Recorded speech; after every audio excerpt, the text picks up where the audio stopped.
Hello to everyone. Welcome. I can see participants coming in the session. I'm very happy to have so many people with us today.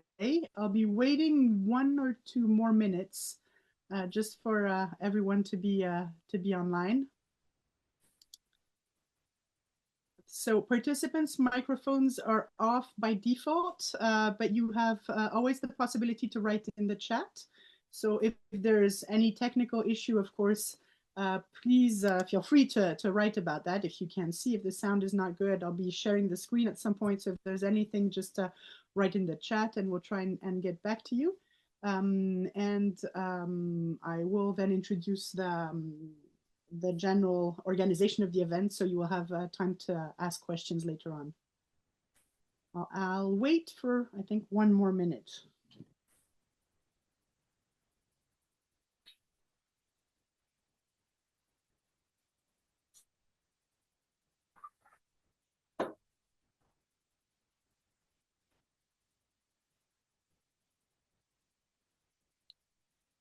Okay, 4 minutes past 2. I guess I can start. So once again, hello to everyone. I'm very happy to be presenting our Prison Life Index project and results here today. I'm very happy to have all of you around this virtual table. It's always a little bit of a frustration not to be able to be together, to really see each other, but it's better than nothing, and at least it saves us the organization and the plane tickets. So so at least it's a good compromise. So we will be 4 speakers today, and I'm happy to introduce the speakers. I myself, Florence Laufer, am the director of Prison Insider, and we have with us Sara, Blanc, Thoumine, who's in charge of the project of the Prison Life Index and also a lot of other projects now. Sara will be presenting quite in depth the project and its results. And we're very happy to have with us Tsira Chanturia. Tsira is the regional director for South Caucasus for Penal Reform International. And we're very happy that you could join us in the call today. And Catherine Hurd. She's senior research fellow, and she's the director. I guess many of you around the table, of course, know of PRI and ICPR, but Catherine Hurd is the director of the World Prison Research Program with ICPR. The Institute for Crime and Justice Policy Research. So we are recording this call today. We might put it on YouTube afterwards for that, so that other people may follow. Just for your information. And I think by default, all your microphones are muted, just so we don't have too many disturbances with the sound. Do feel free to write in the comments, either about, as I said before, any technical issues, or if you have any questions that we will be answering at the end of today's event. So we'll start by a brief presentation about the index and the result, and then we'll hear Tsira and Catherine, because we were at Prison Insider, but I'm sure you all around this call also are very impatient to know what the results mean for other structures. So Prison Insider is an organization. I'm looking at the names and I'm trying to guess how many of you around the table already know us, but I'll go back from zero. So Prison Insider is an organization based in France, working on an international level. And our mission is to inform on prisons throughout the world, specifically on prison conditions and specifically with the angle of fundamental rights. To do that, we have separated our mission in three dimensions. We inform, we compare, and we share testimonials. So that means we bring at the same time the very factual, tangible aspects of detention, but also the lived experience, because we feel that they do complement each other in a way that is very necessary. We publish our information on our website in French, in English, in Spanish, and we try to be active as much as possible in providing training, awareness raising sessions, and we hope that all this contributes to the fight against torture, which we know is still a very, very hot issue, and in general to prevent human rights violations. So as some of you may be familiar, on our website, we have a number of formats, and we felt a few years ago that it was necessary to go beyond that and to go even further in trying to make prison conditions really understood in a very simple way, but in their full complexity. We all know that prison administrations are not very ready to provide data on prison conditions. We know that it's hard work to try and collect that and to make it known. It's often felt as a threat, something undermining the capacity to work. We're of course convinced of the opposite, that transparency in prison is not only a value in itself, but it is also very necessary because knowledge and understanding of what goes on in prison is one of the first keys to help prisons evolve. So with the Prison Life Index, we started launching this idea with a multidisciplinary group of stakeholders, and it took us a number of years to understand what we really wanted with the index. And Sara will run you more in detail on this. But we wanted a tool that really evaluated the compliance. Before that, our formats, you could say, were more descriptive, in-depth descriptions. We were happy to share comments and analysis. We don't, as a principle, go as far as making recommendations. We leave that to a number of other stakeholders that some of them are around the table, but we felt that it was necessary to evaluate the compliance. We had a lot of questions from people saying, well, since you know prisons, is my country the best? Is my country the worst? And we said it's a little too short to answer it that way, but still we felt that both prison administrations in general, but the public and professionals needed that tool to understand how compliant were prison systems. So this is how the Prison Life Index was born. I think I will, Sara, leave the floor directly to you, because you'll go more into detail about how we set it up and how we started working on it until we published the results on our website. It was in December, so a month and a few days ago. And this is the first event in English where we wanted to make the results known. Thank you, Florence. Well, also nice to see you all. We're very happy to present the Prison Life Index more in details and to have also the feedbacks of all the participants on this very ambitious project, I'd say. So the Prison Life Index, as it's called, is an index, but it's rather a composite index which evaluates the respect for fundamental rights and also dignity of people in prison by states. And as Florence started to explain, it aims to raise awareness on prison conditions among the widest possible audience and to provide a comprehensive overview of prison conditions, country per country. Each evaluation is for one country, and to encourage citizens to engage and to question the penitentiary policies and systems. We have been working on the very first edition of the Prison Life Index that we published on December 2024, covering 12 countries. We're going to mention more later what type of results we've had on these 12 countries. But so what exactly does the Prison Life Index assesses, and what are the sources it draws upon? The Prison Life Index is grounded in the major international instruments on detention that I think probably some of you, and mostly all of you, already know or have heard about or work with. And these international instruments on detention set minimum standards against which the respect for fundamental rights of people in prison are evaluated. So the Prison Life Index evaluates 61 indicators, and each of these indicators represent a specific right identified by these international standards. And the main focus of this evaluation is, I think it's important to mention, is on the living condition of people in prison. We are not evaluating the penitentiary systems, but really the conditions in which people in prison live. So as you can see, Florence is at the same time showing you the structure of the Prison Life Index.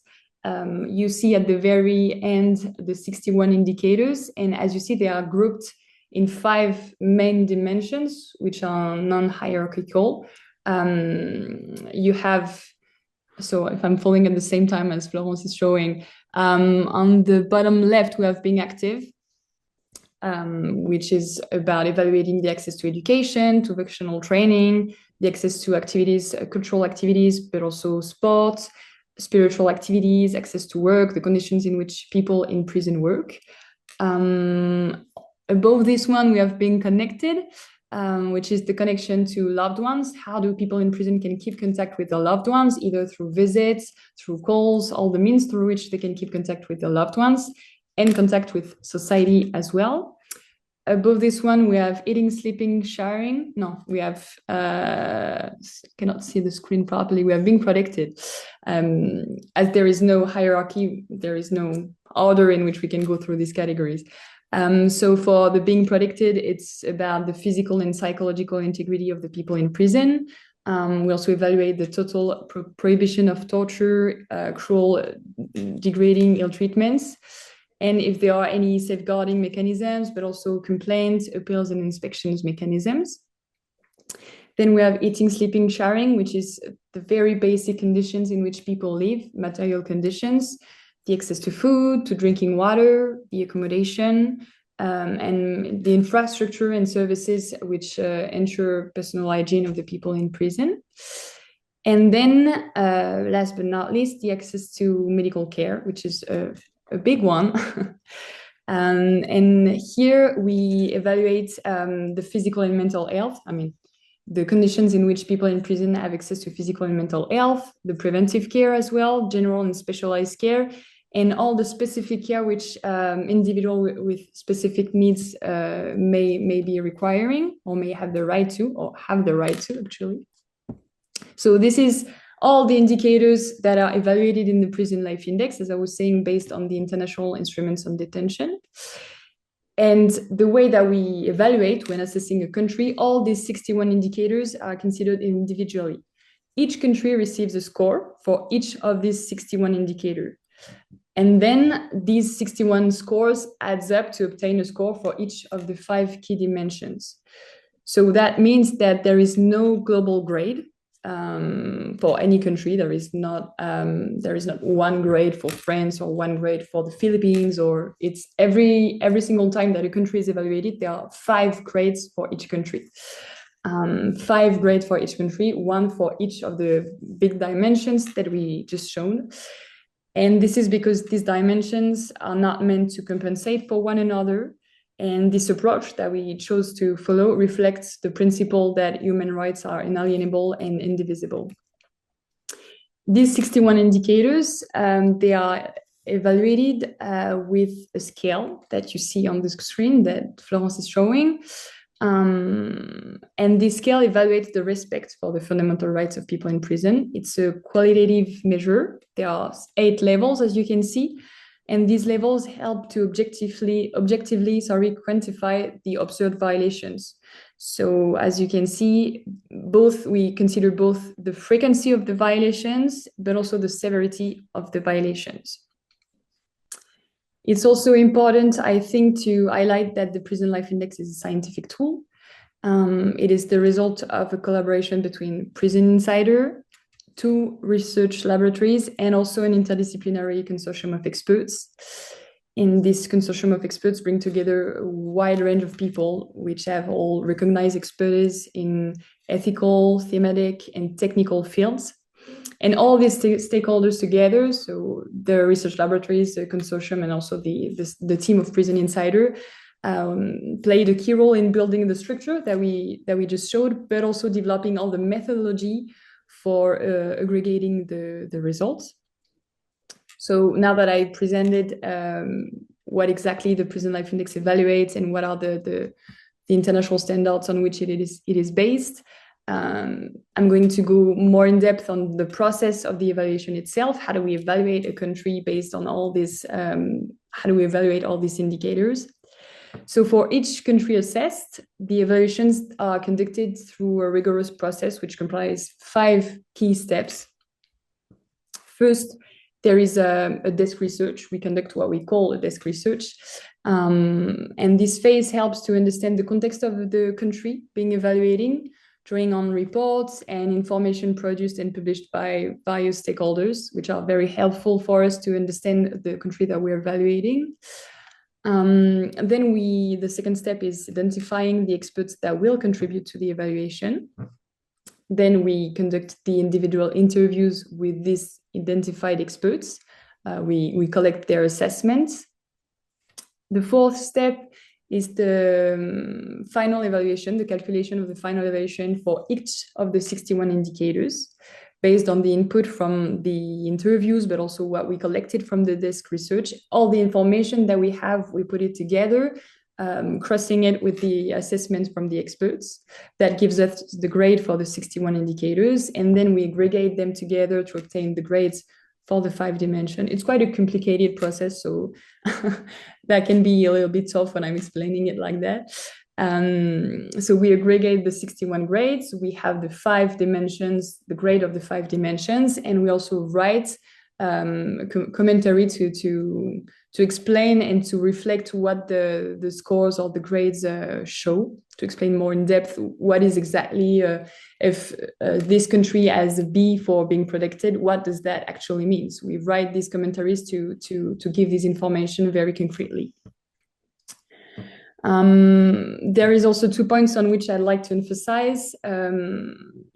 The collection of the experts' assessments, the individual interviews that we do with the experts, they are conducted following a very detailed interview and data collection protocol that we strictly follow. And this protocol ensures the comparability of the evaluations.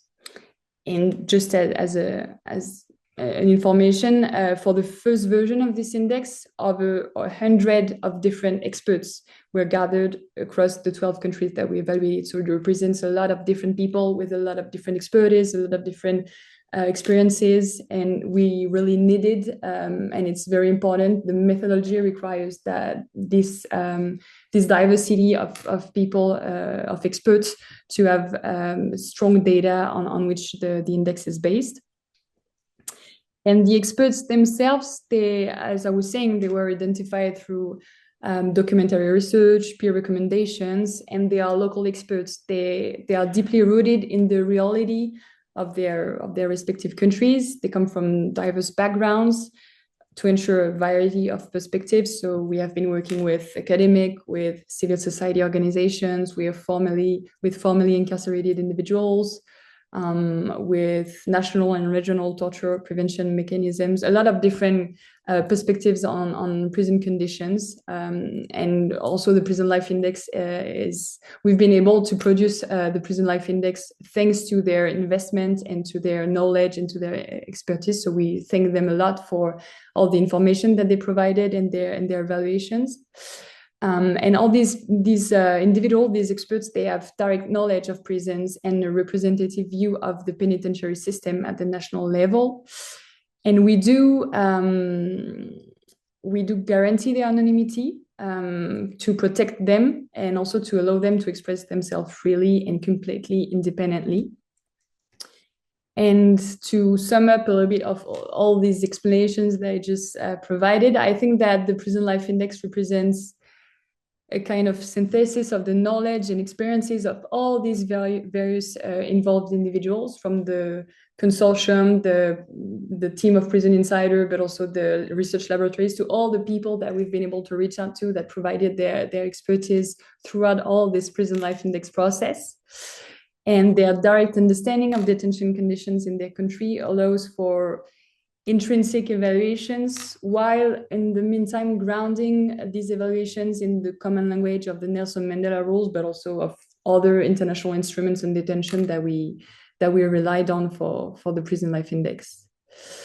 I think that's more or less what I can say about the process itself, but we can go more in depth, or I can go back to certain aspects if it is not clear enough. I don't know, Florence, if you want to follow with some of the results, if you want to introduce some of the results that we've been able to find.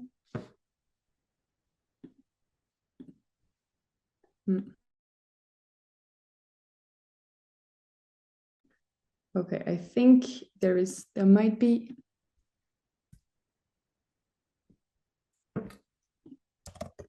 Just a minute. Okay, I think the technical issue is resolved. We have it. It was just my microphone. I muted myself and then I wasn't able to unmute myself. So thank you for giving me back the microphone almost physically. Thank you so much for that, Sarah. I see questions already coming, and we will collect them for the second half of the session. We'll try, both Sarah and I, to present briefly some of the main findings. If you've already spent time on the website and on this section, you will know that it's complicated to make, although we've tried to make the results as synthetic as possible, we still wanted some nuance. So let me, share my screen once again, if I can. I think you can now see my screen. Is that right? Yes, okay. So here, this map that you land on is on the inform section, and it actually shows the different information that we have, the different levels, and I'll just start from that if you're not familiar with this part of our website. So the yellow is key figures, so it's mainly the main statistics on the prison population, and one of the best sources for that, as everyone knows, is ICPR in the World Prison Brief. So if you click on the countries, you will see that we always have the little information marks going back to the World Prison Brief. And then you have the other sections. So in darker yellow or in orange, you have our country profiles. So those are the description. It's a full kind of panorama on the prison, like an annual report, and it's descriptive. And then in yellow, you have the countries which we covered for the Prison Life Index. And in black or darker blue, you have the countries that have both one country profile and Prison Life Index evaluations. So if we go on, the specific Prison Life Index section, here you can browse either specifically directly by country, depending on the country that you want to read about, or you can go by category. I might show you this listing here, which has the scale of evaluation here and all the countries evaluated. They don't fully fit on one page, but it already gives you an idea. So as Sarah said, the knowledge about prison is shared by experts, is found in reports. So a lot of you around the table are very familiar with their own prison systems and probably with a number of other countries. So it might not come as a surprise that none of the countries fully comply.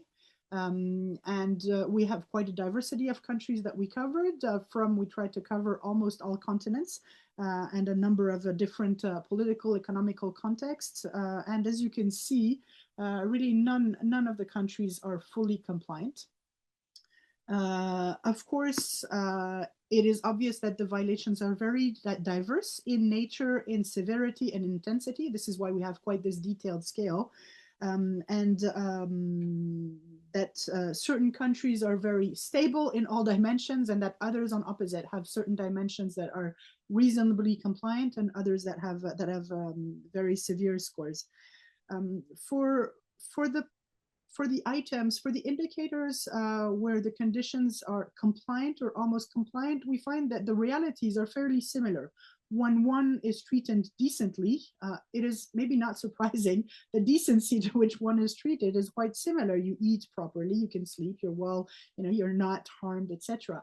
When there are violations, then unfortunately there's an enormous diversity of ways in which those violations can be felt. If we take, for instance, the right of accessing the telephone, a country might have a very bad score, but that could be for a diversity of reasons. It could be because there are no phones, or it could be because the phones do not allow privacy, or because they're restricted on a disciplinary basis, or a number of other elements, or that there's just not enough phones for people in prison. And because there's such a diversity in the ways that the rights can be violated, we've decided to write the comments, and those are let me go back on one country. When you click on a country, oops, sorry, I'm not in the right section. I got lost in there. When you click on a country, you can go directly on the comments section, and that is where you can have brief but fairly comprehensive view of course, the evaluations and the comments. So I would like, sorry, to go back. I'm trying to navigate and talk at the same time, which I'm doing a little poorly, so please excuse me for this. But let's have a look at the being connected section. So in the being connected section, as Sarah described, there's a number of sub-indicators. And if we focus on specifically the right to receive visits from loved ones, we see that countries, in particular, a number of countries are poorly scored. And if we look at Australia in particular, and then if we go on the report, we find that the evaluation is really low because of the distance of prisons from the families. That makes it technically almost impossible for loved ones to go and visit their family member because it's so far away. They would cross enormous distances, and that the visits organization is not organized to accommodate for that. So you can't have arranged schedules. You have to organize in advance. It doesn't allow for any kind of reorganized schedule. In other countries, such as Chile, for instance, but also the Philippines, Chile with a C and a B minus, but also in the Philippines, what the experts have noted and what our desk research has noted is that the violations on these rights are mainly connected to the fact that there's a lot of invasive searches on visitors, and that in general, a lot of visitors declare that they feel very ill-treated, and that of course is a hindrance on visitation.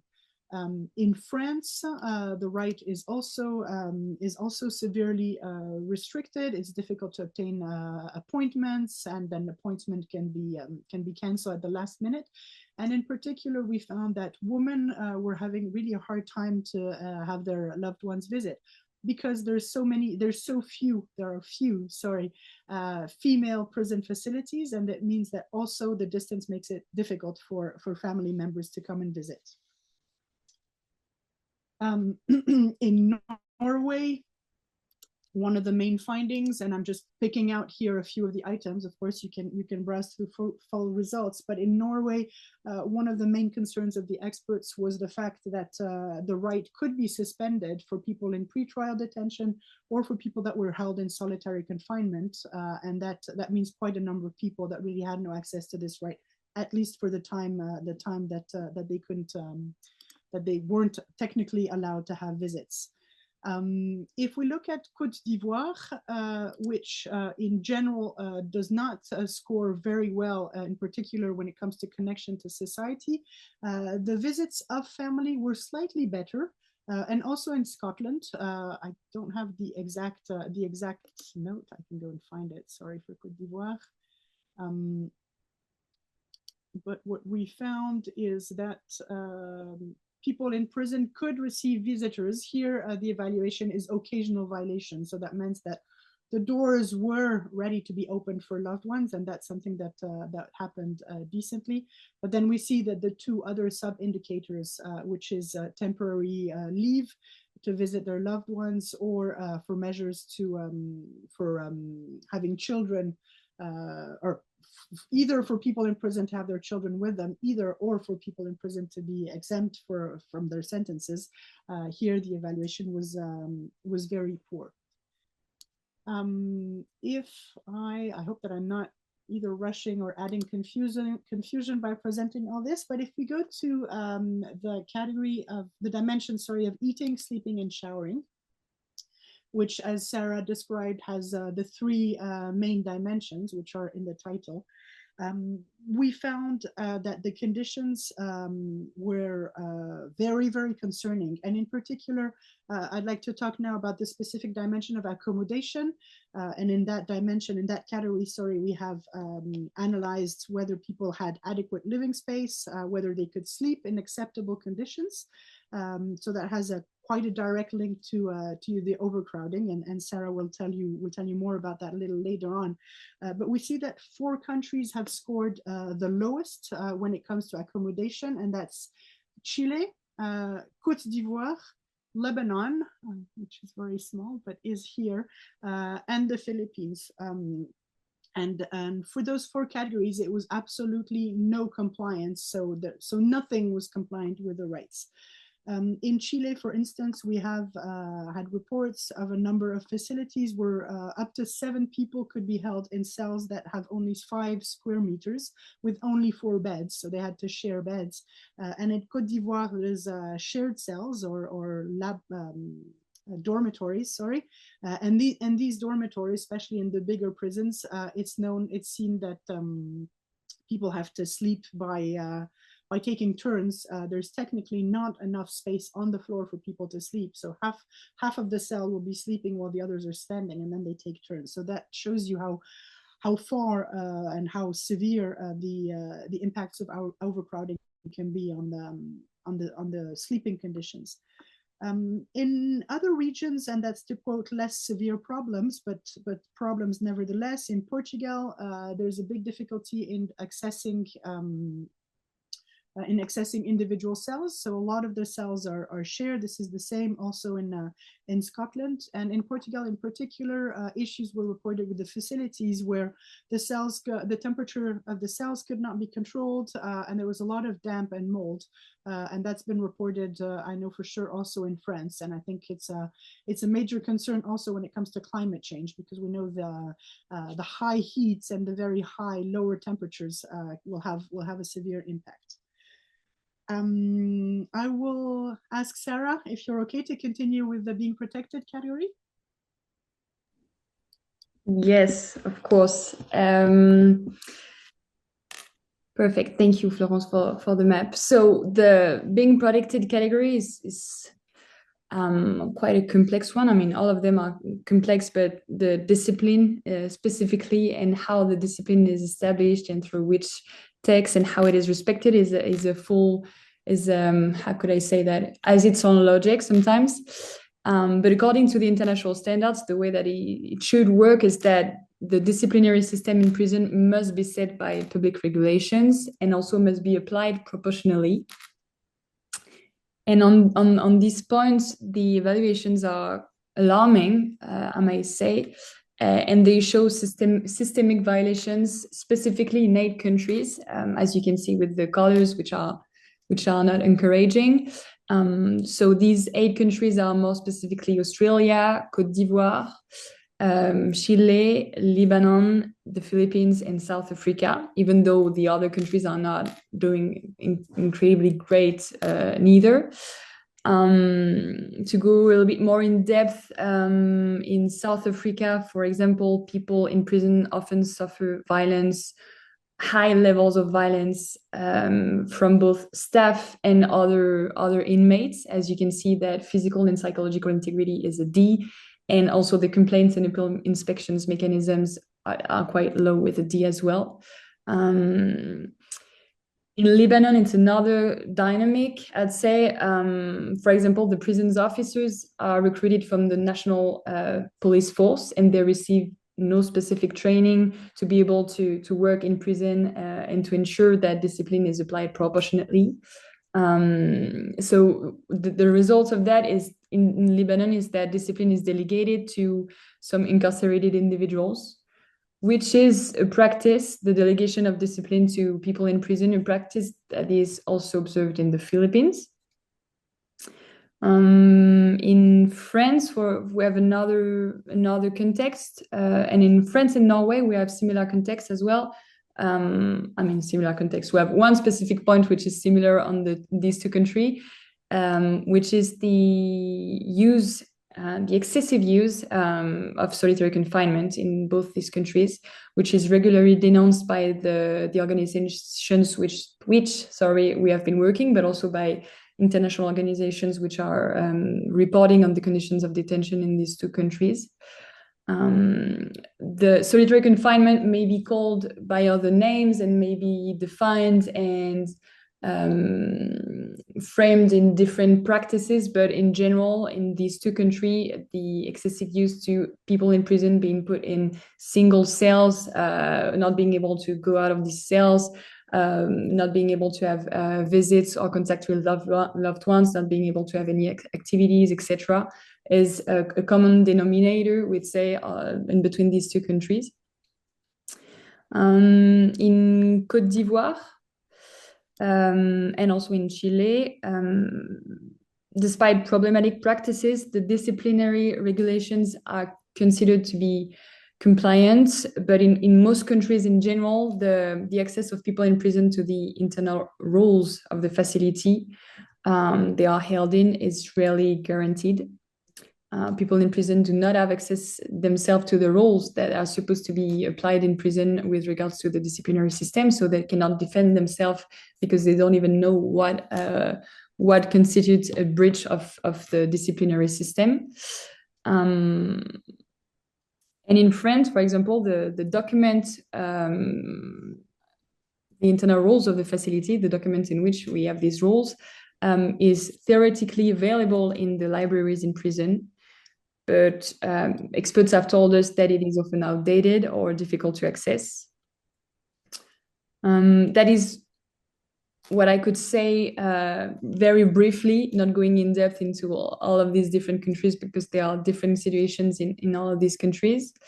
But I would like to point out another thing related to the protection, which is prison overcrowding, which is actually not only related to the protection, but rather all the dimensions of the prison life index and all the aspects of life in detention.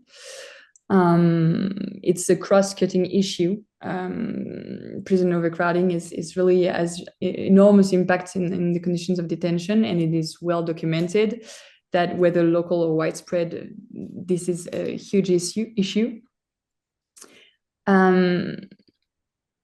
And even though the evaluations of the prison life index do confirm that the fundamental rights of people cannot be respected in situations in which there is heavy overcrowding, this is nothing new. This is the case in Chile, in France, in Lebanon, in the Philippines. But however, beyond this expected statement, what the results of the prison life index reveal is that even in countries that do not experience general or important overcrowding, states still fail to comply with international standards. There is not a single country, as you can see on the list that Florence is showing, there is not a single country in which the fundamental rights of people in prison are fully respected. There is not a single country in which it is A on all the dimensions. Actually, there is not even a single country in which there is one dimension with the A, if I'm not being mistaken. So that shows us that violations of the rights of people in prison is just what is happening in all the countries evaluated. Whatever the conditions in which more specifically there are violations, there are always, unfortunately, violations of these rights. And I think that's it for the results. I think I hope I've not been too fast and everyone has been able to understand the points that I tried to highlight. I think the questions are coming in already, so that's probably a good sign. I'll stop this screen sharing for now. Okay, so now I can see you again. So now I'd like to give the floor to both Tsira and Catherine, because as I said, we're very curious to hear how what we've been doing in the past years, because it's more than a number of years that we've been working on the Prison Life Index. How does it resonate? How is it useful? How is it surprising? Are there also doubts and questions? And of course, we'll go further also with the questions from the floor.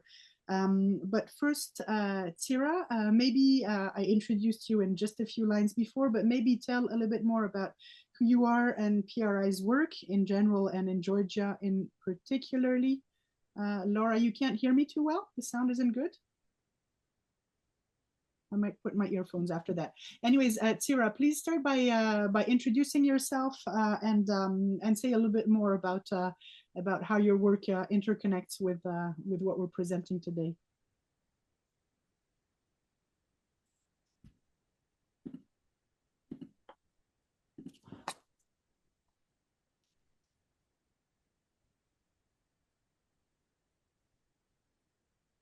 Sara, you're putting Tsira's microphone back on? Is it? Okay, yeah, sorry. Okay, thank you, Florence. It's honor to be here today. Thanks for inviting me to be part of this launch event. Greetings to the audience. Very happy to see so many people from different parts of the world. And it's really, I would like to start by congratulating the team of Prison Insider and all the associates who have been involved in this tremendous undertaking of the collaborative research on detention conditions. It's really like massive work that you have done, really great work and very way to go. And thanks very much for creating this very valuable resource for all of us to have access and to make good use of. Before I go on, I'll just make a little introduction as asked by Florence. I represent Penal Reform International, which some of you might know. It's an international non-governmental organization established in 1989. And we work globally to promote criminal justice systems that uphold human rights for all and do no harm. We promote fair and effective justice systems that are non-discriminatory and that protect rights of disadvantaged people. And we, in addition to doing some policy work, we also implement actual practical human rights programs and support reforms that make criminal justice systems fair and effective. But we are very much concerned, of course, with promoting the reduction in the unnecessary use of imprisonment, because we feel that a lot of times there are drivers like poverty, inequality, also punitive policies behind the high number of prison populations worldwide. We promote alternatives to imprisonment by developing probation and community service and some other alternatives. One of the directions of our work is actually promoting gender-sensitive justice, so raising awareness about women's gender-specific needs and priorities in criminal justice settings, as well as child-friendly justice, rehabilitation programs, just to name a few, and very briefly. To answer a question that Florence posed in terms of how this affects our work, I need to say that, of course, as was mentioned by Florence herself, obtaining data on prison systems is really difficult. Sometimes because there's no data available or this data is not accessible so easily. So it is definitely very valuable that such an overview of the situation on detention conditions and treatment of people in prison has been added in the form of this rigorous, independent and accessible information that sets out evaluation scores indicating where things are substandard and where there's departure from international norms and standards. Also, to a lesser degree, but there's also information about some good practice examples that can be found. And definitely, as I mentioned, it's a great addition to the existing valuable resources, such as, for instance, ICPR's World Prison Brief, the imprisonment lists, Prison Insider's own publications. And I might also mention our PRI's, Penal Reform International's Global Prison Trends that we publish every year. We've been doing so for 10 years now. The latest edition is undertaken also with the support from Europris, and this is a joint publication with the Thailand Institute of Justice. So I'm going to share just this link to the latest Global Prison Trends edition from 2024, where we try to highlight several trends in imprisonment and definitely raise awareness about some of the topical issues as far as imprisonment is concerned and the fundamental rights of people in prison. And I do think that synergies between all these databases, all these platforms would be mutually beneficial, of course, and would enhance our common goals, which is to raise understanding around imprisonment issues and in order to gain some improvement in the human rights of detainees and greater consistency with the international standards and norms in the field.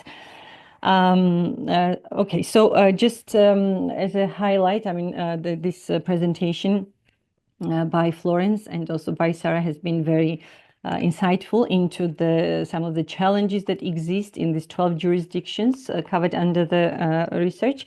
And I would like to say that one of the alarming trends that we have highlighted in our Global Prison Trends publication, with reference to the valuable data drawn from other pieces of research contained in the World Prison Brief and some others, is that globally there's so many people, like unprecedented number of people, so over 11 million people, to be more precise, 11.5, and the overcrowding is persistent at unprecedented levels, so that with only 1 in 3 countries, prison system operating within capacity. So around 155 countries report overcrowded prisons, and only around 68 operate within capacity.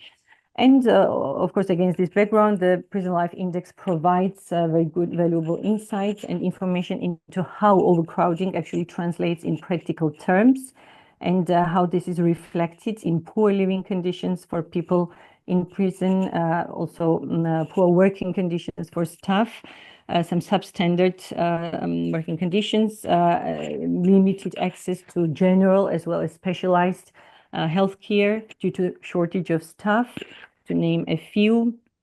And also the increased levels of violence, as has been mentioned. So this is one of the outstanding trends, and it's not a surprising trend. I think it's been around, but now we see this quite clearly, and the Prison Life Index demonstrates it's in a very vivid and visual manner. Besides some other problems that I wanted to focus on is high proportion of people with mental health problems in prison. And according to the data from the Prison Life Index, around, for instance, I'm just giving a concrete example, 60% of people in Norway's prisons face mental health issues. And we see from our own Global Prison Trends publication, drawn from different sources of research, that this is quite a common finding elsewhere, also globally, and that there's shortage of mental health care specialists almost everywhere. So in terms of psychiatry, psychologists, and this is often linked to overpopulation and overcrowding, unfortunately. One more finding that kind of resonates with our own, kind of what we've observed is, and what has come under focus in our latest edition of the Global Prison Trends, is emphasis on prison work for women, where we have highlighted some gendered stereotypes and discriminatory practices towards women in prison. Because they face limited access to work and education compared to male counterparts, with job opportunities often being rare, gendered, and low paying. And findings from the Prison Life Index confirm that job opportunities for women are indeed frequently limited and are marked by gender bias, and also including in European countries where gender equality is embedded in public policy. So this is some of the things that I wanted to emphasize and focus on. Florence, do you have any other questions? Thank you so much. Thank you so much for all of this. What do you feel that that these results, or that the data can bring on the table? Will it support the work you're doing? Is it a complement? Can you tell us more about that? Yes, for sure, Florence. I'm talking from a practitioner's perspective, because I'm not an academic person. Definitely, Prison Life Index provides valuable insights, as I mentioned, into conditions of imprisonment, and also in the treatment of individuals in prisons and their entitlements. So it provides a very good overview with the fundamental human rights of people in prison. And we hope that this can hopefully spark some public debates, as well as some subsequent reforms, in order to effect some improvements, because certainly what we have seen from the presentation is that situation is quite alarming in some parts of the world, in some areas of some penitentiary systems, and elsewhere things are a bit maybe better, but this is not grounds for kind of optimism, doesn't give ground for optimism. Definitely there's a lot that needs to be reformed, needs to be improved. So hopefully this can be done with the follow-up advocacy, and definitely we can draw on these findings in our own advocacy work, because we, as a civil society organization, do a lot of policy advocacy with authorities, and this helps us. I mean, this kind of evidence-based tools, instruments give us possibility to engage in meaningful dialogues with authorities, and to point out some of the shortcomings in terms of inconsistencies with international norms and standards. And I'm sure other civil society organizations can do the same, especially when it comes to some specific groups of people in prison with their who face particular vulnerabilities. And I think this has been also captured quite well in the index. And as far as PRI is concerned, as you know, we work in certain countries where we have offices, or some other countries where we don't have offices, but we have good contacts, partner organizations locally. And I think the index gives a good overview, which we can use in order to understand where else we could possibly engage in terms of policy advocacy work or consultancy work, maybe some new areas or new countries. I think that will be very helpful for us. And definitely, as I already mentioned, we reference in our own research work, make the references, and could make references to the Prison Life Index findings for sure. And we've been talking about a lot about the kind of human rights violations, of course, and this is because these are so vivid and so concerning. But definitely also there are some good practice examples that could be found in some of the prison systems that could also be made good use of, because in our work we also try to promote good practice examples as an examples to follow for other countries. So yes, that's briefly from my side. Thank you so much for all of this, Tsira. It's certainly very, very, very useful and resonates very strongly.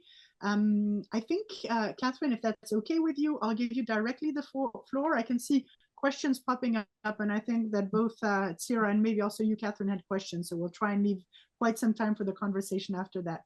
But Catherine, please, Sara, if you can activate her microphone. Thank you.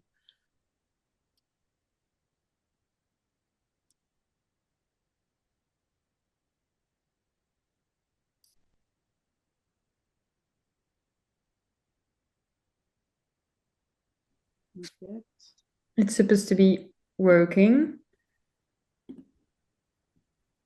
but I don't know if she... I think, Catherine, you should not need to click on it, and Sara should be the one to activate it. Yeah, I'm activating it, and she's supposed to be able to unmute herself. Okay, it's a two-stage process. Apologies. Hello, everybody. It's lovely to be part of this event. I'm Catherine Hurd, and I lead the prisons research here at the Institute for Crime and Justice Policy Research, which is based at Birkbeck, part of the University of London. At ICPR, we conduct academically grounded, policy-oriented research across many justice themes, and the program of research that I direct is called the World Prison Research Program. So a central plank of that work is the database that many of you will regularly use, the World Prison Brief. And the World Prison Brief provides open, free access to the best available prison statistics for almost every country in the world. There are only 2 or 3 countries now that we have no data for. And the data is subdivided wherever we can subdivide it into pre-trial detainees, female prisoners, foreign national prisoners, and youth detainees. We also have trend data going back decades in some cases for some countries, as well as occupancy data, all of which are key for understanding the extent of prison overcrowding and what's driving it. And there are also very useful comparison tools within the website. So if you want to understand how countries compare with one another in terms of, say, the number of pretrial detainees, the number of women prisoners, and what that trend has done, or the extent of overcrowding, the World Prison Brief is your tool. And as Sara has said, one of the key challenges that underlie countries being able to comply with the international standards will be intense pressure on capacity. So prison overcrowding is often at the heart of fundamental rights breaches. So it's a cross-cutting issue, exactly as Sara said, and we all need to do what we can to promote reduction in overall imprisonment levels. So you might not know another one of our publications, which I want to mention. I'll post a link to it in a second, and that is the handbook for prison staff, which is called A Human Rights Approach to Prison Management. That is now in its 3rd edition, and it's available in many, many languages. It's fully updated for the Nelson Mandela rules. And it's a really useful companion piece to those rules because, like the Prison Life Index, it is structured around the text of the NMRs, and it provides quite detailed explanations of what the rules mean in practice, because they can be a tiny bit vague at times, a little bit cryptic, so leaving quite a lot for country systems management to interpret. So, and as Tsira mentioned, offering examples of good practice and the way prison systems have managed to comply is really important as a means of recognizing good practice and sharing it with countries that may be struggling. So the handbook for every single Nelson Mandela rule provides not only an interpretation of what it means, but also, wherever we can, examples of good practice.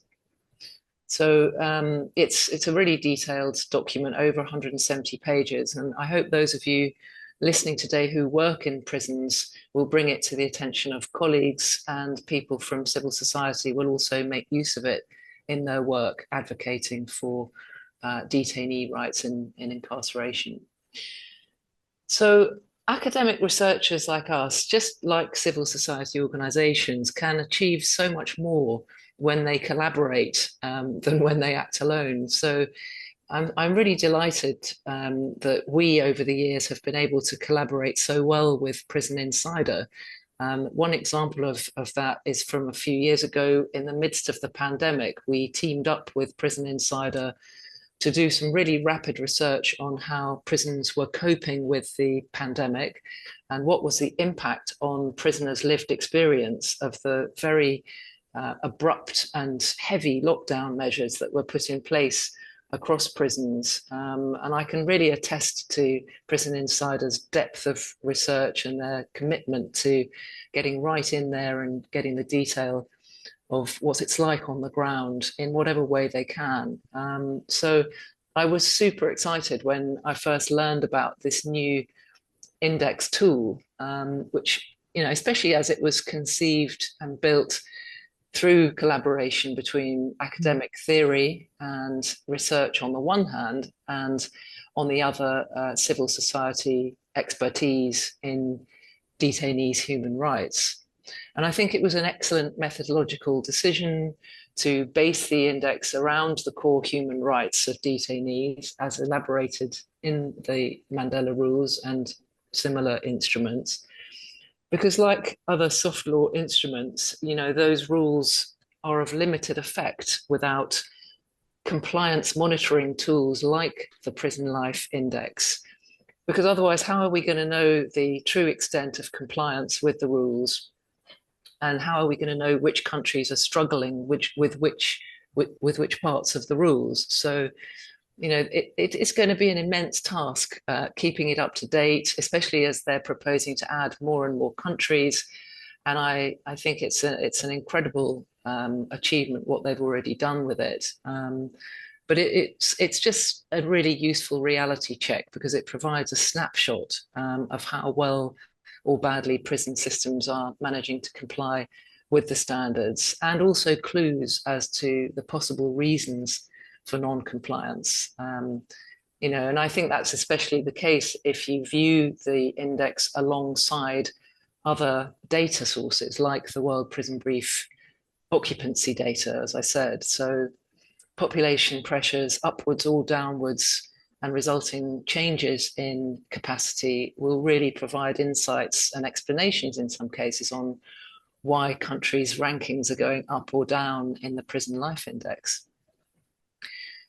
And I think that's quite an important point. I remember an early conversation with Prison Insider when they were careful to explain their intention to sort of build into the methodology a way that made it obvious they were not trying to create a ranking system where countries that weren't scoring highly would become discouraged and then end up disengaging from this process. And future countries might decide not to become part of it for similar reasons. We don't want countries to feel judged by any of this. We want them and their management of prisoners to feel supported. And this kind of process has got to find ways of not undermining the efforts of frontline prison staff, prison governors, who face real challenges when they want to safeguard the rights and decency of detainees in the face of stretched budgets and ever-increasing demand for prison places. And that is, I think it's a really tricky issue of criticism and encouragement. The index speaks for itself. Some countries' results are obviously stronger than others, but I'm sure that the index will come to be seen as a critical friend. It'll be really good if opportunities arise over the further development of the index for everyone to celebrate the improvements at individual country level from these first reports to the next round of updated reports. I think an early example of how the index can be used as a tool to help civil society push for better standards is provided by the Irish Penal Reform Trust. I saw that their team was really quick to release the Ireland country report on its own website and a brief analysis of the country's scores, which varied from strong ratings across some dimensions across to very poor E ratings on some of the indicators around inspection mechanisms under being protected. So I think their report is it's a reminder of the importance of Ireland ratifying OPCAT and appointing its NPM. And you can always make use of the index for those kind of things in your own countries where it's important to highlight those. And I'm sure other countries' NGOs will find similar ways of celebrating its value. And another important function I think defense lawyers could find really useful, as someone myself who's campaigned for fair trial rights and fair extradition processes, I know how vital information on local prison conditions can be when someone is facing extradition to another country to stand trial or to serve a prison sentence. So in those situations, I think the index could be a very important early resource for the lawyer defending someone in that situation. Let's say the index reveals that a prisoner cannot access legal assistance, and yet they're going to be extradited to be held pre-trial. I think that would, in many countries, be a red flag on whether that person should be extradited or not, at least without some assurances. And we've all seen cases in EU countries where extradition has been refused, where a country of trial has been held to have inhumane prison conditions or fundamentally being in breach of fair trial rights, let's say. So following this logic, a low score on these indicators could also provide a major incentive to the receiving country to raise standards and ensure that extradition requests to it are not refused in the future. I mean, similarly, for example, on health in custody, imagine that the World Health Organization wanted to press for better healthcare in custodial settings. The index, especially if it had 50 countries as is planned over the next few years, the index would be an incredible preliminary resource for the WHO to go to in helping to decide where to focus its efforts. And if we had had such a resource at the time of the COVID pandemic breaking out, it's really easy to understand how useful it would have been to the international agencies that were desperately trying to help countries to control the risk of the disease spreading with all kinds of decarceration methods at their disposal and issuing PPE to the relevant countries where there was overcrowding. So yeah, I mean, about our own research, at the moment we are doing a comparative study of prison labor in 3 countries, the USA, Brazil, and the UK. Obviously, none of those are in the 12, but we are looking to expand our research across to the whole of Europe as soon as we can get funding to do that. And this study, this prison life index, is incredibly fascinating for me in terms of understanding the extent to which the 12 countries are similar to or different from the 3 that we've been very closely studying. I was really fascinated to know whether countries are doing badly or well across the board of being active, and in particular whether work and the opportunity to work existed in some of these countries. And I found some really surprising data. I was surprised that in Ireland, for example, people in prison are not allowed to be employed or paid by external entities. And it makes me wonder, does this mean there is no prison industries work, prison workshops for private companies in Irish prisons? Also noted, less surprising perhaps, the appallingly low statutory wages of working prisoners of 3.5 euros per week, which is even less than the £4 that we pay prisoners per week minimum in England and Wales. So yeah, and in Australia, I looked to see what prisoners were earning there. It was also very low. In some states, women and ethnic minority prisoners appear to suffer discrimination in terms of access to jobs and earnings for those jobs. And it also seems from the data that Australia might be flouting the International Labour Organization binding treaties on payment for work done for private entities. So not only are the soft law rules being discussed here, but actually the information on equitable remuneration is also highly relevant to anyone wanting to know if countries comply with their treaty obligations on paying for prison labor.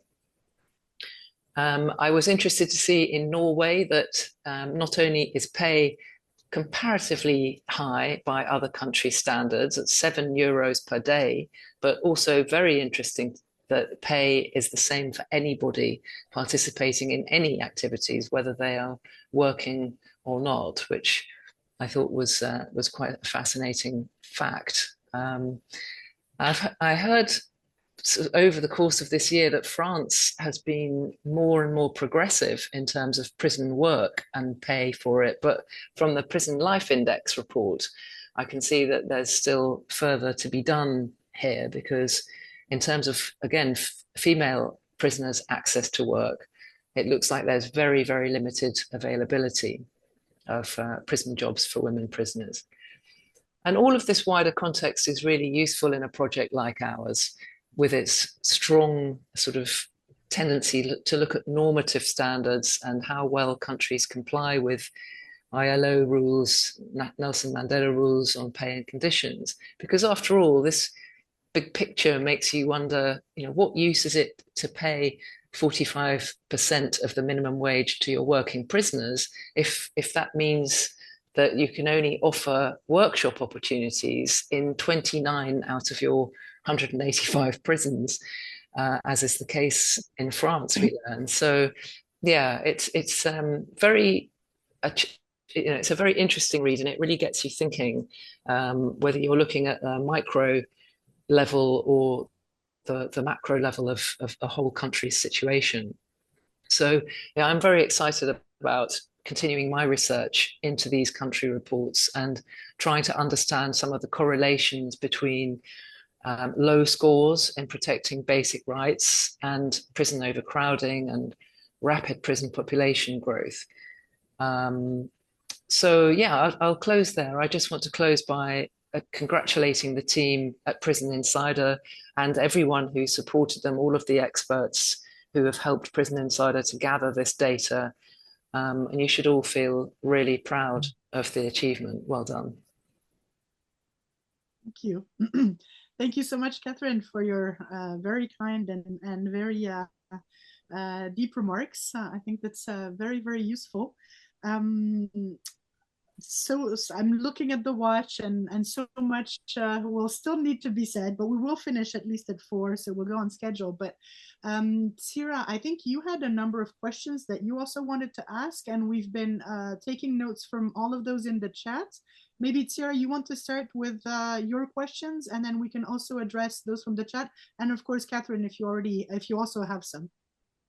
Right. Thank you, Florence. Yes, I also noticed that there were some questions from the audience, and some of these resonate with my first question, which was about the criteria for the selection of the 12 jurisdictions on which you focused during this first edition of the Prison Life Index. So, what were the criteria? Whether it was like I understand it was like some geographical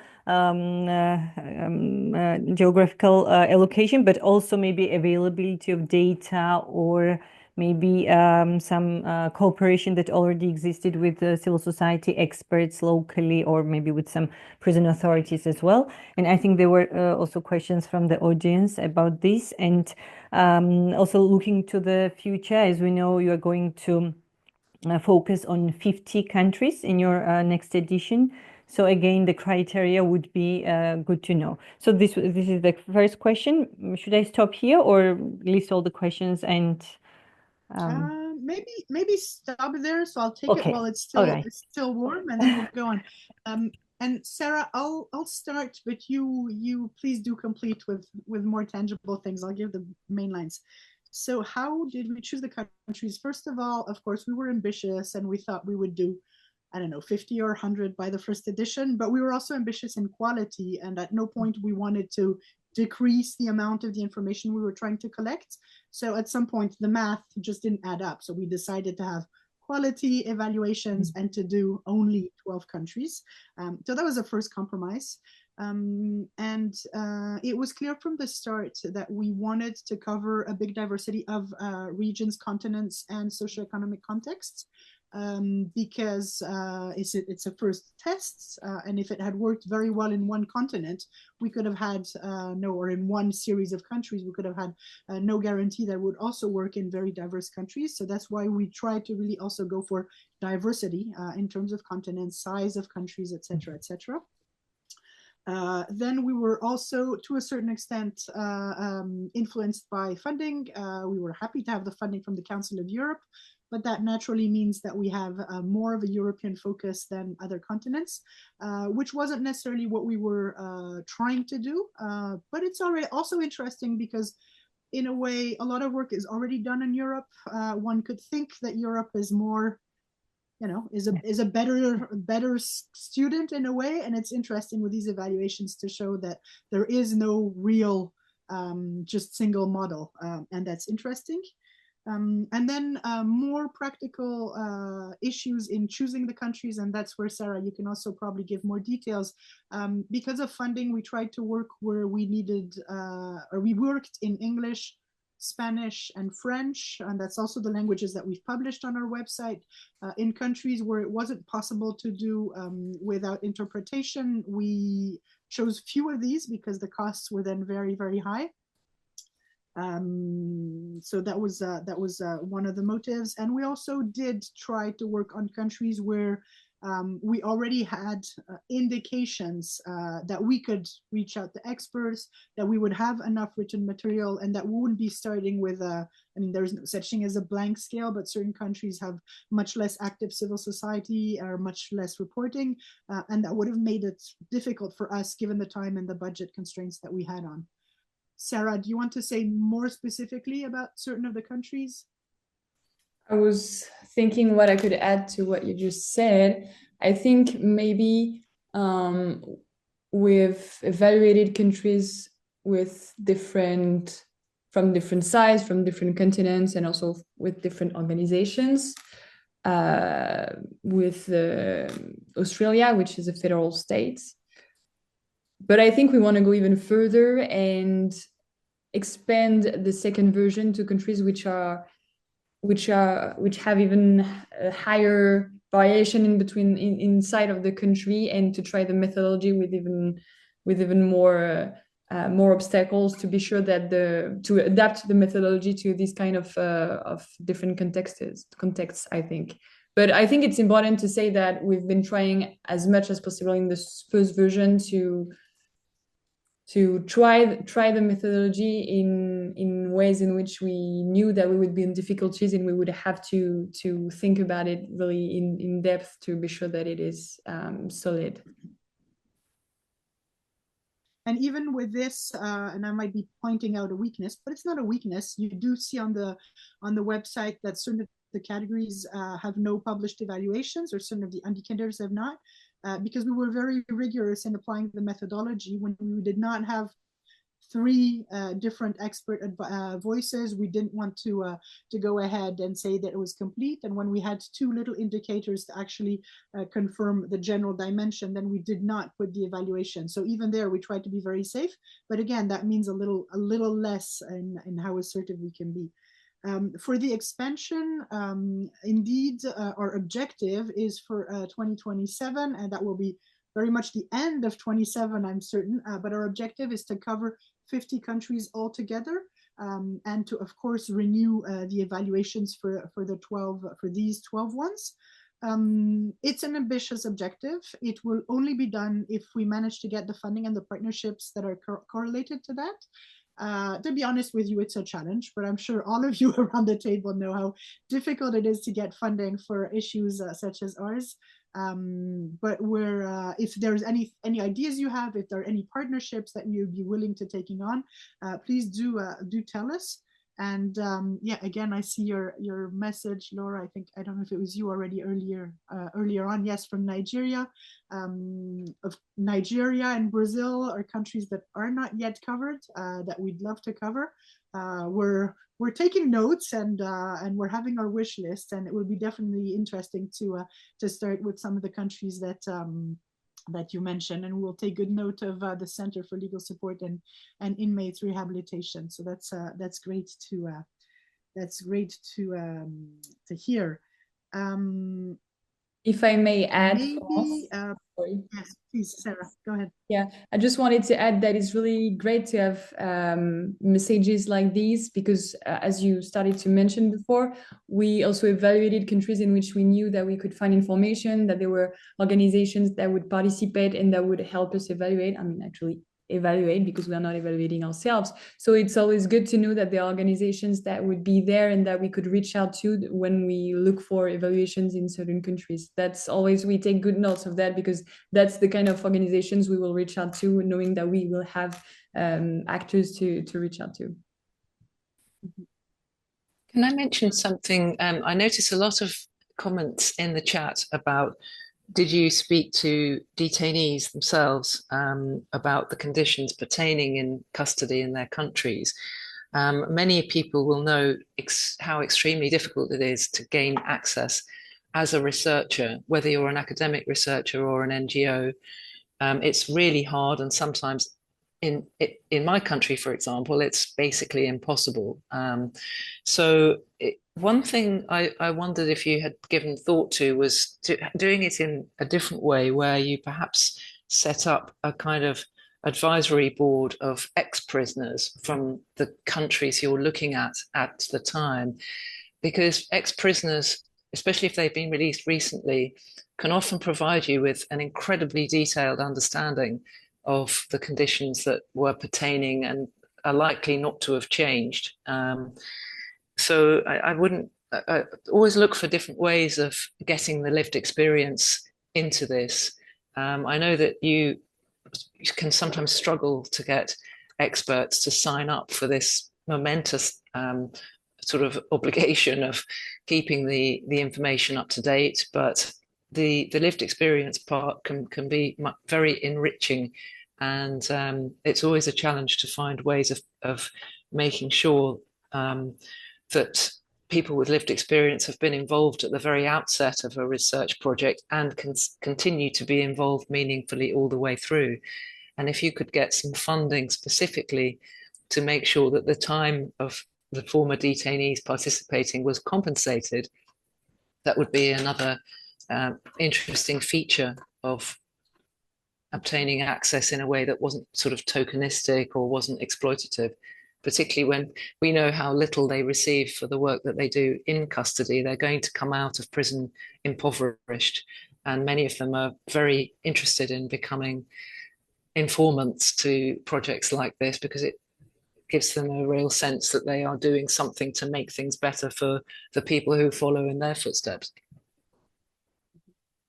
Absolutely, it resonates so much. So to go back to our thought process and our construction process, and I'm gonna connect this. Indeed, this was a question in the chat, and also the terminology.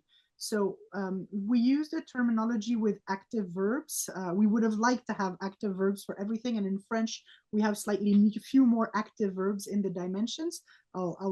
I'll come to the lived experience, because we wanted to focus on the conditions in the way that they're physically embodied within prisoners' living conditions. It's not, if you say material conditions, it's a very abstract term. If you say, am I eating and sleeping decently, then it means something different. And we thought that for the lay person, it was something interesting to have instead of the jargon. In a way, you're trying to cut down the distanciation that you could have.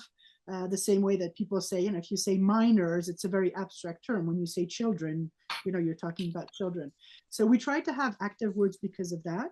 And of course, the objective of the index was to start from the way the conditions are lived by people in prison. So from the very beginning, we were very set on trying to incorporate this experience as much as possible. In statistical overarching way, we came quickly to the conclusion that it was not possible. Never could we have enough voices, never could we have voices from the different facilities or that spoke with the same freedom.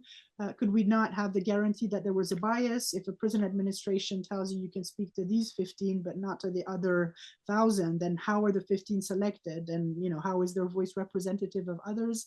And we know how difficult it is, even without taking the bias, to access people in prison. So we thought that we could not scientifically go forward with that method. Then we thought about an intermediary, which was if we gather testimony, stories from people, could we use it as but there already I'm saying an illustration, as a proof, and there we came into the kind of token dimension, and we weren't comfortable with that. So we thought we'll just stick with what we have, and it's the facts and it's the experts. Now we're working on some processes where we gather written shared testimonials on the same questions, and the objective is to publish them on our website, and that would be a complement to the country evaluations. So well, maybe Sara, you can say a little bit more, although I think it still is work in progress.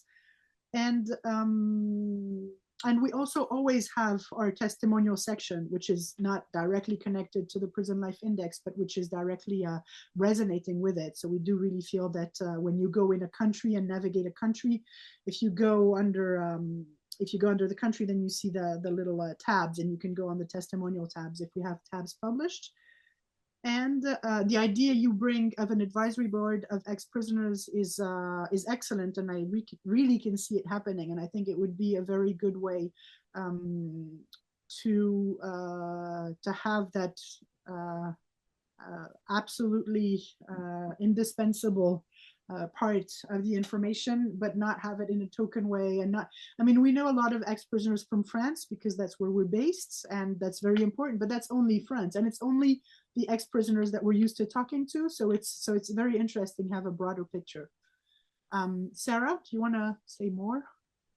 Yeah, I think it's one of the objective that we have for this second version as well, to include the voice and the experience of people which have been in prison.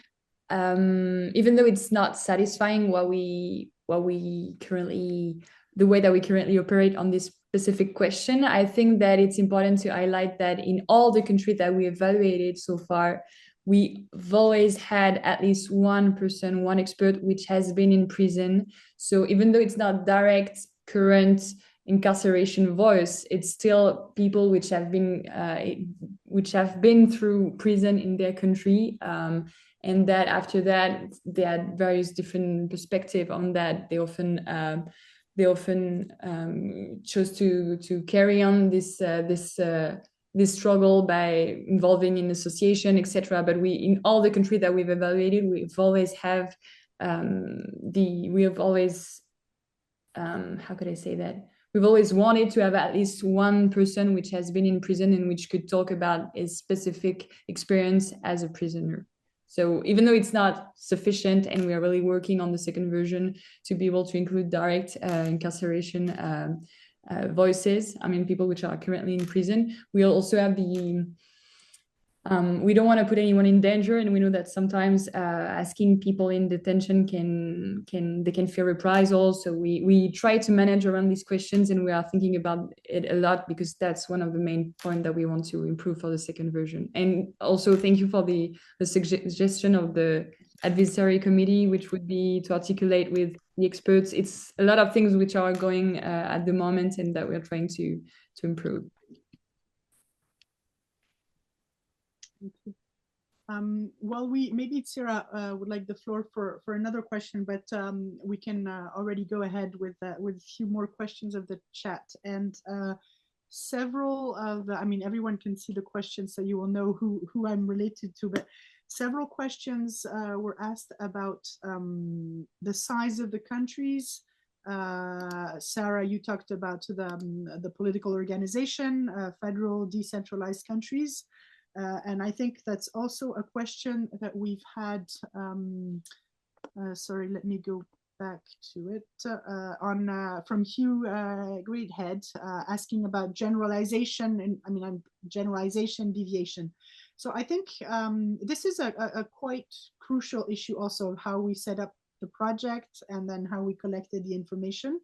And we had a lot of very intense conversations about this, because by essence, by nature, an index will flatten out the differences. Otherwise, it's not an index. Otherwise, it's a full report. So we had to live with that. We knew that that was the compromise, and that's how we ended up agreeing with the consortium, with the scientific consortium, that what we wanted was to be able to hold states accountable at the state level.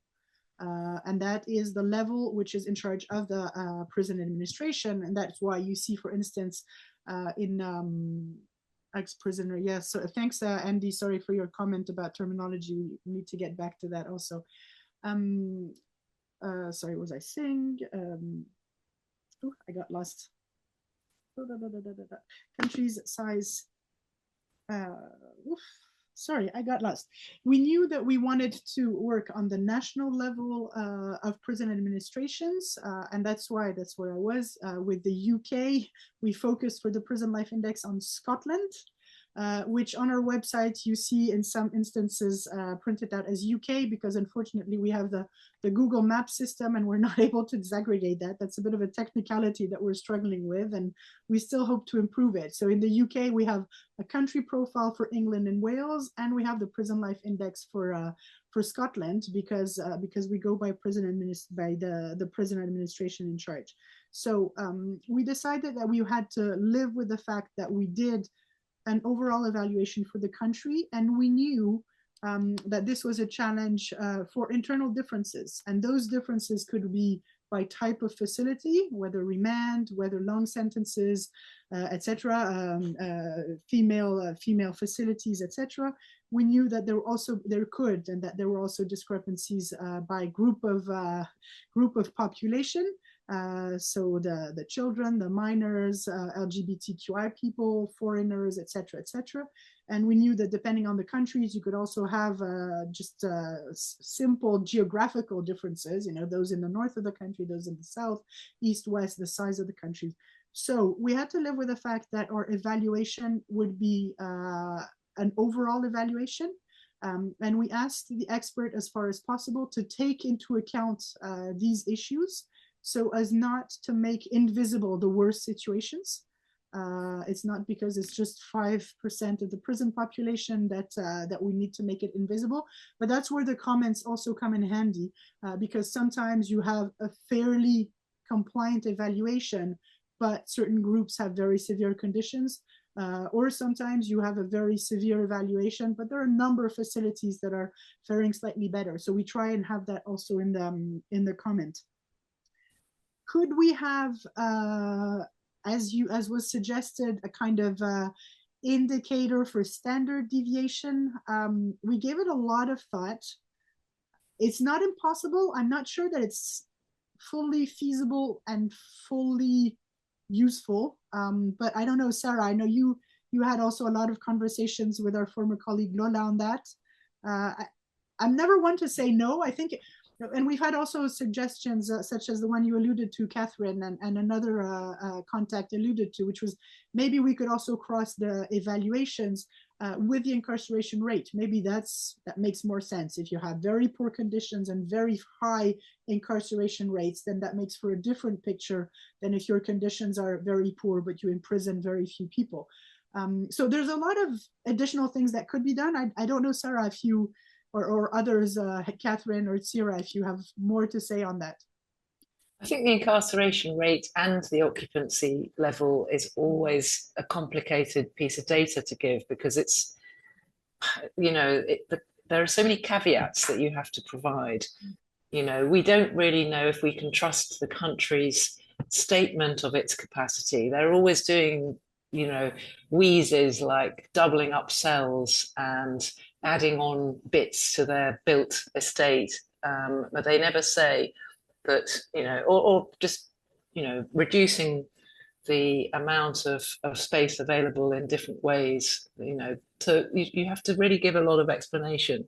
And by the same token, you could have a country like India that has one of the world's lowest prison population rates, but that's when you consider the size of the population and the geographical dispersed nature of the population, one shouldn't have too much comfort from the fact that they have a very low prison population rate, because the overcrowding levels are massive and the human rights challenges are major. So I don't know, I kind of like the simplicity already of the index, and I like, you know, of course it's a very fair point that results get flattened in a country like Brazil, where you have a national federal system of rules and regulations for prisoners, but you then have state level implementation, which can produce really different results. But at the individual state level, you can also have many different types of prison, depending if it's in a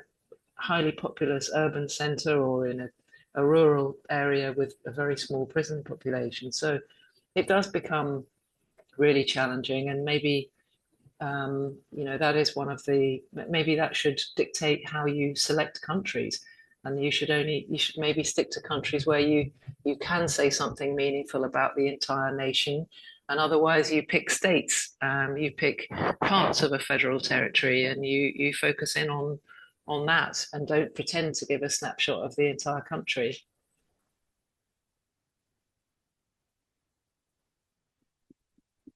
Sara, do you want to react to that? Yeah.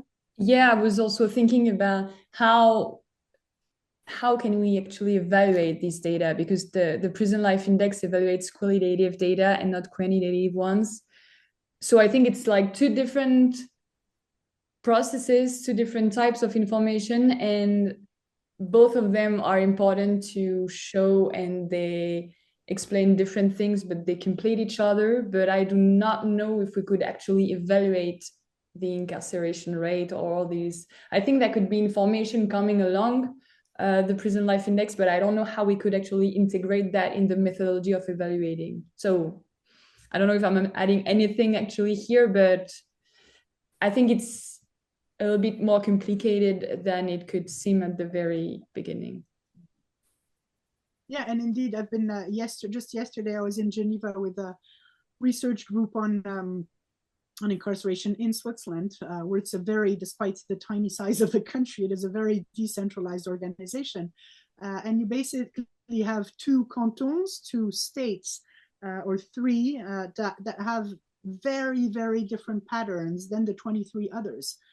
And still, it's within the same overarching prison system, but that's implemented in so different ways that, Catherine, I do feel that what you're saying about the state level analysis is possibly interesting.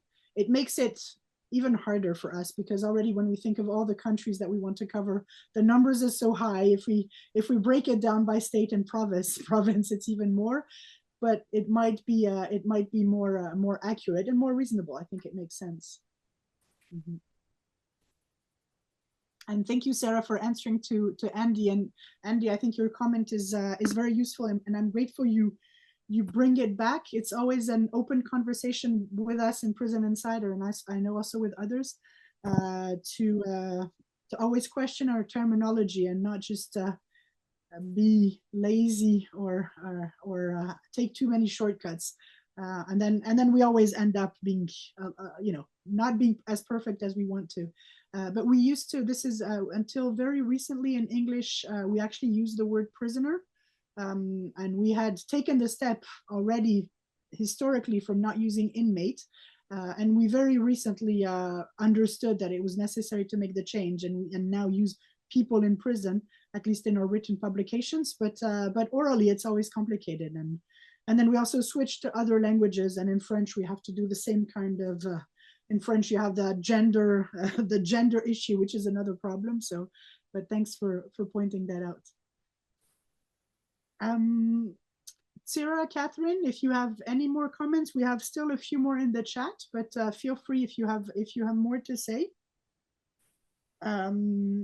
Maybe in the meanwhile, one of the questions that was the questions and suggestions that was also put in the sorry, in the chat was about excuse me, was about how to make this material known. So everything is published on the website in 3 languages. We chose not to have a paper publication because it was economically not feasible within the budget that we had for this project. Because also we would have had to do it in 3 languages or only in English, and then to live with the fact that other languages were not published. So unfortunately for now, we don't have paper versions. There is a print option on the website that's not, it's not graphically amazing, but you can at least take it out. And of course, you're welcome to do it and to bring it to the people and to your audiences. We will be throughout the year continuing to post information about the Prison Life Index on our social networks and through our newsletter. So if you follow us, then we'd be really very, very happy for you to disseminate at least what we publish there. And of course, you're always free to to highlight elements. Honestly, the main audience for the index is the general public and the media. I think many of the people around the table that know prison systems already have that kind of information, but we really feel that it's the general public and decision makers via the media that can do that. So feel free to disseminate it to your networks, but also feel free to tell us if there's anything that can be done. What we're increasingly trying to do, how can I phrase it? We want our information to be thorough, not to be connected to to scandals that come one year and then disappear, and then big political declarations that are more gerrymandering than real debates. So we try to have a really thorough long-term information, but we realize that this isn't the one that's more prone to be picked up by the media, because there's nothing better than a little scandal to just focus on the prison system and then write about it for 2 months and then forget about it.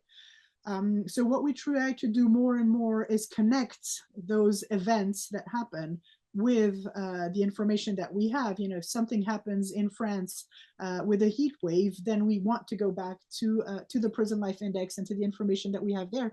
So if you want to do that in your countries, for those that are covered, I think it's also very useful to say, well, yes, indeed, or there's been a problem with with the statistics, and I know in France, for instance, the suicide statistics always pop up as just 1 or 2 lines in the news, and it's at the same time good to hear that it's covered, but despairing to hear that it's just not newsworthy in that sense. So whatever can be done to connect this information with the way it resonates in the media in your countries and on your social networks, do use whatever you can on the website. Do reach out to us, and also we'd be very happy to have ad hoc presentations with video calls like this one. We can reach out to people.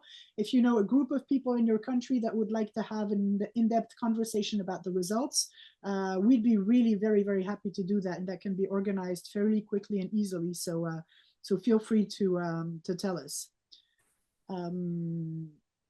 I don't know if there's anything more to say in terms of dissemination.